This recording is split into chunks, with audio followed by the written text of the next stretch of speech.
Hello, this is Rick Marshall with today's devotional.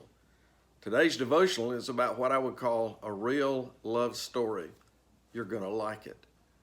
Johnny was a little boy that was approached by a doctor and asked the question, would he be willing to donate some blood to his sister? You see, his sister had a serious disease and was desperately in need of a blood transfusion or she might die. And Johnny was an ideal donor because he had had a similar disease a couple of years earlier and had gotten well from it, and his blood type was a perfect match to hers. So the doctor approached little Johnny and asked him would he be willing to give some blood to his sister. Johnny hesitated a little bit, and he eventually answered with the words, "Well, I guess if it's for my sister, I'll do it." With a trembling lip, he offered those words. Soon the two children were wheeled into the room where the procedure was to take place. A doctor and nurse were there.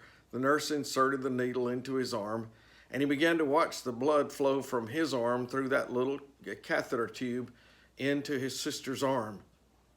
He broke the silence eventually when it was almost over, and he asked the doctor a rather astounding question.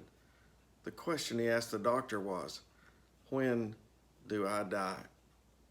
It was only then that the doctor realized that Johnny had hesitated in agreeing for the procedure and in fact trembled in the process because he had mistakenly thought that giving his blood to his sister meant that he was going to die.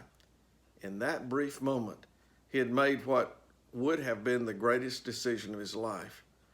It's a truly remarkable story. I love that little story. Johnny has reminded us that words are hollow and meaningless unless they are matched with actions.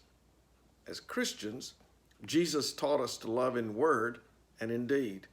He also said the world will know you're my disciples by the love you have one for another. You see, love can't be bought. It's only given and received. That's a real love story. May God bless you today.